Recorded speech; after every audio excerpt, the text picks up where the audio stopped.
Hello everyone, welcome to my YouTube channel Sampath UK stories.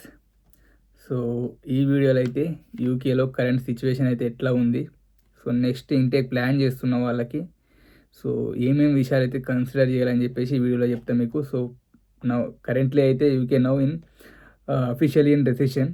So చూద్దాం దానివల్ల impact ఎట్లా ఉంటుంది స్టూడెంట్స్కి, వచ్చే వాళ్ళకి, సో ఇక్కడ ఉన్న వాళ్ళకి అని చెప్పేసి ఈ వీడియో మొత్తం తీస్తున్నా. సో మన ఛానల్ ఏవైతే ఫస్ట్ టైం చూస్తున్నారో please do like and share, subscribe to my YouTube channel Sampath UK stories. అట్లే మన ఇన్స్టాగ్రామ్ పేజ్ కూడా ఉంటుంది సంపత్ యూకే స్టోరీస్ అని, అక్కడ కూడా ఫాలో అవ్వండి. సో అక్కడ మీరు ఇంకా కొంచెం ఎంటర్టైన్మెంట్ కూడా చూడవచ్చు అనమాట, లైక్ మీమ్స్. సో ఇప్పుడైతే ఫస్ట్ మన 90% పీపుల్ ఎవరైతే వితౌట్ సబ్స్క్రైబింగ్ మై ఛానల్ చూస్తున్నారో వాళ్ళైతే కన్ఫర్మ్గా ఈ వీడియో నుంచి లైక్ చేసుకోండి అండ్ సబ్స్క్రైబ్ చేయండి అండ్ షేర్ చేయండి. సో మనకు అది కొంచెం ఎంకరేజ్మెంట్ లాగా ఉంటుంది.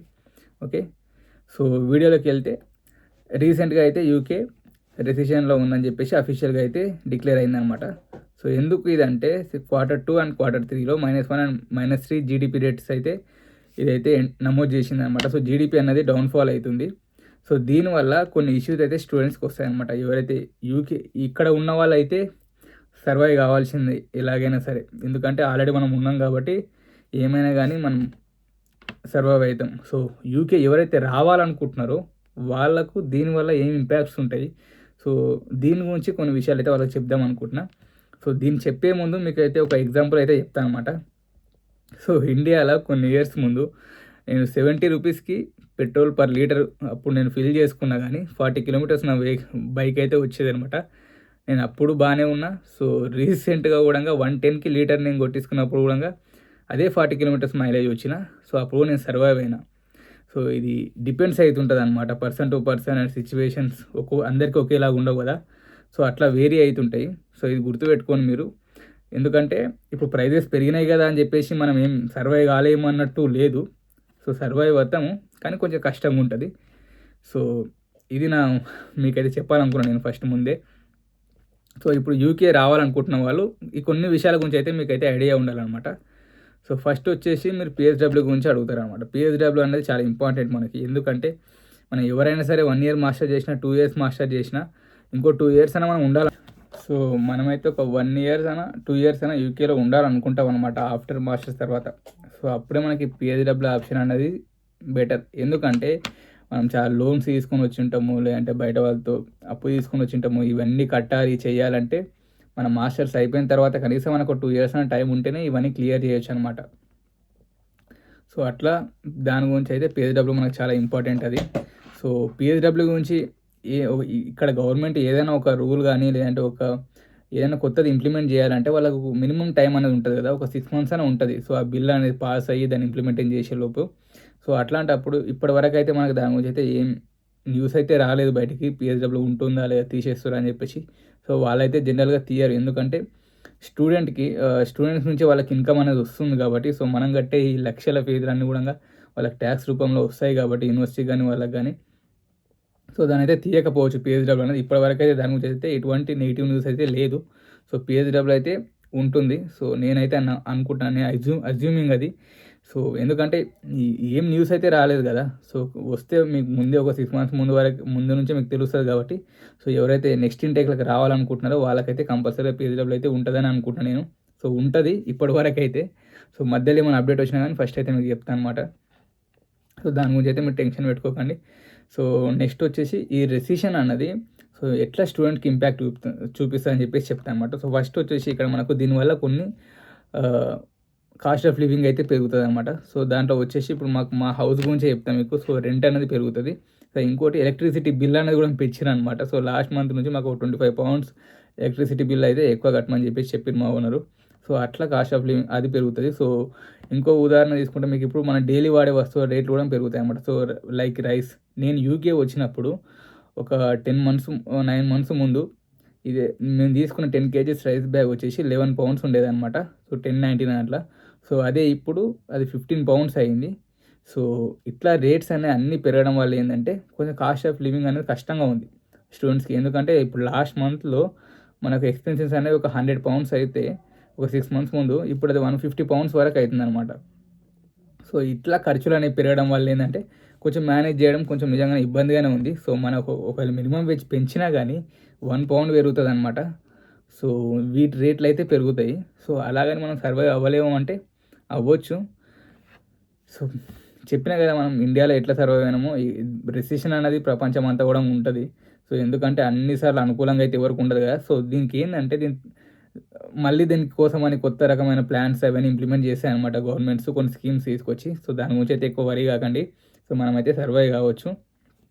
సో నెక్స్ట్ ఇంకోటి ఏంటి, మెయిన్ వచ్చేసి ఈ పార్ట్ టైం జాబ్స్ గురించి అనమాట. సో ఎందుకు దీనివల్ల ఇంపాక్ట్ అవుతుంది అంటే, ఇప్పుడు పీపుల్ ఇది ఒక రెసిషన్ వల్ల ఏమి ఇండికేట్ చేస్తుంది అంటే మనకు జీడిపి అనేది డౌన్ఫాల్ అవుతుంది కదా. సో ఎందుకు ఇట్లా అయిన తర్వాత ఏమవుతుంది అంటే పీపుల్స్ యొక్క పర్చేసింగ్ పవర్ అనేది తగ్గిపోతుంది అనమాట. సో ఎప్పుడైతే ప్రజల దగ్గర డబ్బు అయితే లేదో, వాళ్ళు కొనుగోలు శక్తి అనేది తగ్గిపోయింది అనుకోండి, అప్పుడు ఏం చేస్తారు, వాళ్ళు ప్రొడక్ట్స్ అనేవి కొనరు. ప్రొడక్ట్స్ అనేది వాళ్ళు పర్చేజ్ చేయనప్పుడు ఆటోమేటిక్గా బిజినెస్ ఎవరైతే చేస్తుంటారో వాళ్ళకి లాస్ అనేది వస్తుంది అనమాట. లాస్ వచ్చినప్పుడు వాళ్ళు ఏం చేస్తారు, వాళ్ళ ప్రొడక్టివిటీని తగ్గించి, సో ఎవరైతే ఎంప్లాయీస్ ఉంటారో వాళ్ళని అయితే లే ఆఫ్ అయితే చేస్తారనమాట. సో తీసేస్తారు. సో అట్లా ఇబ్బంది అవుతుంది. దానివల్ల జాబ్స్ అనేది కోల్పోతారు అనమాట. సో పార్ట్ టైం జాబ్స్లో మనకు దీన్ని కన్సిడర్ చేసుకుంటే, ఇప్పుడు మా ప్రీవియస్ నేను వర్క్ చేసే జాబ్ గురించి చెప్తాను. సో అక్కడ ఏంటంటే లేబర్ గోల్ అనేది ఉంటుంది అనమాట. సో బిజినెస్ ఎంత జరుగుతుంది, సో మనకి ఎంతమంది ఎంప్లాయీస్ ఉన్నారు ఇప్పుడు, సో దాన్ని వేరీ చేసుకొని వాళ్ళైతే బిజినెస్ అయితే మానిటరింగ్ చేసుకుంటూ రన్ చేస్తారు. సో ఎప్పుడైతే ఎంప్లాయీస్ ఎక్కువ ఉండి బిజినెస్ అనేది తక్కువ జరుగుతుందో అప్పుడు ఆటోమేటిక్గా మేనేజర్ వచ్చి చెప్పేవాడు అనమాట. సో ఇట్లా ఉంది సిచ్యువేషను, సో నువ్వు ఇప్పుడు ఇంటికి వెళ్ళొచ్చు అని చెప్పేసి. సో అట్లా హవర్స్ కూడా తగ్గిస్తారనమాట. సో ఇప్పుడు ఎట్లా అయిపోయిందంటే కొంతమందికి బిజినెస్ తక్కువ ఉంటే వాళ్ళు మాత్రం కూడా మనకి ఇవ్వలేరు కదా. నేను లాస్ట్ వర్క్ చేసిన దాంట్లో అయితే సో అట్లా ఉండేది. సో వాళ్ళకి బిజినెస్ లేనప్పుడు వాళ్ళు కూడా హవర్స్ తగ్గిస్తారన్నమాట. సో అట్లా వాళ్ళు ఇంకా కొత్త వాళ్ళని హైర్ ఎక్కడ చేసుకుంటారు. సో అట్లా ఇబ్బంది అవుతుంది. పార్ట్ టైం జాబ్స్ అనేది దొరకట్లేదు. సో అందరికీ ఇలానే ఉంటుందంటే అట్లా ఏమి ఉండదు, కొంతమందికి దొరుకుతుంది. సో ఇప్పుడు నాకు తెలిసిన 2 స్టోరీలు చెప్తాను మీకు. ఒకరు వచ్చేసి ఏంటంటే యూకే వచ్చారు, అయిపోయింది, వాళ్ళకి 11 పౌండ్ పర్ అవర్ జాబ్ కూడా దొరికింది అనమాట. సో ఇంకొకరు కూడా ఉన్నారు. సో వాళ్ళకి ఎట్లా అయిపోయిందంటే ఇప్పుడు బయట ఎన్ఐ జాబ్ దొరకక వేరే జాబ్లు చేస్తున్నప్పుడు 6 పౌండ్ పర్ అవర్ ఇచ్చారనమాట. సో ఒక 1 మంత్ ముందు, 1 మంత్ కూడా కాలేదు. సో దాని తర్వాత ఇప్పుడు వాళ్ళు ఏం చెప్తారంటే 4 పౌండ్స్ పర్ అవర్ ఇస్తామన్నారంట. సో ఎంత దారుణంగా ఉంది చూడండి పరిస్థితి. సో 4 పౌండ్స్కి అసలు పర్ అవర్ అన్నది మినిమం వేజే 10.42 ఉంది. సో అట్లా ఉంటుంది సిచ్యువేషన్. వాళ్ళకైతే కొంచెం హార్డ్ సిచ్యువేషన్ అనే చెప్పాలి. సో ఐ హోప్ వాళ్ళకి మంచి జాబ్ అయితే దొరుకుతుంది ముందర అనుకుంటున్నాను నేను. సో ఇట్లాంటి సిచ్యువేషన్స్ కూడా జరుగుతున్నాయి అన్నమాట. సో ఇవన్నీ మీరు గుర్తుపెట్టుకోండి. సో వచ్చే వాళ్ళకి మళ్ళీ చెప్తున్నా, అందరికీ ఇదే అని కాదు. సో ఎందుకంటే మనం సెర్చ్ చేసే విధానం బట్టి మీరు ఎప్పుడైతే యూకే వచ్చింటారో అప్పటి నుంచే కొంచెం మీకు కొంచెం కాంటాక్ట్స్ అనేది బిల్డ్ చేసుకోండి. ఎందుకంటే రిఫరెన్స్ ద్వారా కూడా చాలా జాబ్స్ వస్తాయి ఇక్కడ పార్ట్ టైం. సో మనకు తెలియాలి కదా, ఫస్ట్ కమ్యూనికేట్ కావాలి మనకు, ఎక్కడ జాబ్స్ ఉన్నాయి ఎక్కడ లేవు అది చెప్పేవాళ్ళు కూడా మనకు కావాలి కదా. సో అట్లానే మీరైతే కాంటాక్ట్స్ అయితే పెంచుకోండి ఇక్కడ వచ్చే వాళ్ళకైతే. సో మీరు సెర్చ్ చేయండి బాగా జాబ్స్. సో దీని గురించి మనం నెక్స్ట్ ఒక వీడియో చేస్తాను అనమాట. సో ఎట్లా జాబ్ అనేది మనం సెర్చ్ చేయాలని చెప్పేసి, లైక్ ఏజెన్సీస్ ఉంటాయి. సో ఇంకా కొన్ని మన దగ్గర కొన్ని ఉంటే వాటి ద్వారా కూడా జాబ్స్ చేసుకోవచ్చు అనమాట. సో అట్లా సర్వైవ్ కావచ్చు మనం. సో అంత కష్టం ఏం లేదు, ఇప్పుడైతే కూడా సర్వైవ్ కావచ్చు. కానీ అంత ఈజీ అయితే కాదు. సో కష్టం కాదు, అంత ఈజీ కూడా కాదనమాట. సో మనం కష్టపడితేనే మనకు జాబ్ అనేది దొరుకుతుంది, అన్నీ వస్తాయి. సో అది ఇంకా ప్రొఫెషనల్ జాబ్ అంటారా, దాని గురించి ఆలోచిద్దాం. యూకే అనేది మెయిన్లీ ఎవరైతే ఎక్స్పీరియన్స్ ఆల్రెడీ ఉండి ఉంటుందో వాళ్ళకే చాలా బెస్ట్ అనమాట ఇది. సో ఫ్రెషర్స్ కంటే కొంచెం కష్టమే. ఇప్పుడు ఒక 100 అప్లికేషన్స్ పెట్టినా కానీ మనకు ఎన్ని రీప్లేస్ వస్తాయో గ్యారెంటీ లేదు మనకైతే. సో అట్లా ఉంటుంది సిచ్యువేషన్ అయితే. కానీ ట్రయల్ చేయాలి. సో మనం ఒక ట్రై ఇస్తేనే కదా తెలిసేది మనకు వస్తుందా రాదా అని చెప్పేసి. సో లేదన్నా కూడా మనం ఎలాగైనా సర్వైవ్ కావాల్సిందే. సో చూద్దాం. మన రూమ్లో కూడా 2 మాస్టర్స్ అయిపోయిన వాళ్ళు ఉన్నారు. సో ట్రై చేస్తున్నారు ఇప్పుడే. వాళ్ళకి ఏమైనా వచ్చినా కానీ డెఫినెట్గా మన ఛానల్లో అయితే దాని గురించి మీకైతే వీడియో అయితే పోస్ట్ చేస్తాను అనమాట. సో ఎందుకంటే ఏదైనా కానీ మీకు యూజ్ అయితే అనే చేస్తాను నేను. సో తెలుసుకోవాలి, ఇది యూకేలో ఉన్న వాళ్ళు అంటే ఎట్లయినా ఇప్పుడు సర్వైవ్ కావాల్సింది, వచ్చిన వాళ్ళు తప్పదు, అది అయిపోతుంటుంది. ఒక 2-3 నెలలు కష్టంగా ఉన్నా కానీ తర్వాత ఎలాగైనా మనం ముందుకు వెళ్ళిపోవాల్సిందే. కానీ ఇండియాలో ఉన్న వాళ్ళకు ఇవన్నీ క్లియర్గా తెలియాలన్నమాట.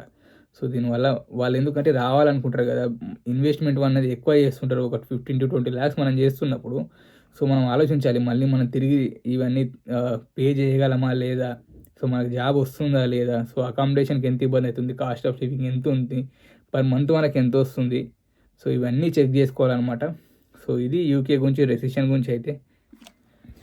సో ఇదే రెసిషన్ ఎప్పుడు ఉంటుందా అంటే చెప్పలేము దానికి. ఎందుకంటే ఏ గవర్నమెంట్ అయినా కానీ, ఏ కంట్రీ అయినా కానీ రిసెషన్‌లో ఉన్నప్పుడు సో, దాన్ని తగ్గించడానికి కొన్ని కొత్త ప్లాన్స్ అయితే ఇంప్లిమెంట్ చేస్తాయన్నమాట. సో, అట్లా యూకే కూడా చేయొచ్చు. సో, ఎప్పుడు సిచ్యువేషన్ అయితే ఒకేలాగా ఉండదు కదా! సో, చేంజ్ అవుతూ ఉంటుంది. సో, మనం దాన్ని బట్టి మనం ముందుకు వెళ్తుండాలన్నమాట. ఓకే. ఇంకా మీరే డిసైడ్ కాండి మరి. ఎవరైతే రావాలనుకుంటున్నారో వాళ్ళకైతే ఆల్ ద బెస్ట్. ఉన్నవాళ్ళు కూడా మీకైతే అన్నీ దొరుకుతాయి. జాబ్స్ కానీ, అకామిడేషన్ కానీ అన్నీ సెట్ అవుతాయని అనుకుంటున్నాను. ఓకే. మీకైతే ఒక క్లియర్ ఐడియా వచ్చిందని అనుకుంటున్నాను నేను. సో, ఇన్‌కేస్ మీకు ఎనీ ఐడియా లేకున్నా ఏమైనా డౌట్స్ ఉన్నా కానీ మన Instagram page Sampath UK stories ఉంటుంది. అక్కడైతే మీరు మెసేజ్ అయితే చేయండి. సో, నేనైతే రిప్లై ఇస్తాను మీకు. సో, ఇది టోటల్ వీడియో దీని గురించి అయితే రెసిషన్ గురించి. సో, ఇదైతే పర్సన్ టు పర్సన్ వేరీ అవుతుంది. సో, అందరికీ మీరు అప్లై చేసుకోండి. మీరు రావాలనుకున్న వాళ్ళైతే అప్లై చేయండి. కానీ వీటి గురించి కన్సిడర్ చేయండి అంతే. ఎందుకంటే ఇక్కడ వచ్చిన తర్వాత ఆటోమేటిక్‌గా నువ్వు సర్వైవ్ కావాల్సిందే. తప్పదు. ఎందుకంటే మనం ఇక తప్పదు అంతే మనకది. రాలేదని కూర్చుంటే కాదు కదా! సో, మనం ట్రై చేయాలి. వస్తది. కానీ ఈజీగా అయితే లేదనమాట. సో, ఇది టోటల్ వీడియో దీని గురించి మీకు చెప్పాలనుకున్నది. ఐ హోప్ మీకు నచ్చిందనే అనుకుంటున్నా. సో, మన ఛానల్ ఎవరైతే ఇంకా సబ్స్క్రైబ్ చేయకుండా చూస్తున్నారో సో, అందరూ కూడా please do like and share and subscribe to my YouTube channel Sampath UK stories. అట్లే మన ఇన్‌స్టాగ్రామ్ పేజ్ కూడా ఫాలో అవ్వండి. Okay. Thank you so much for watching.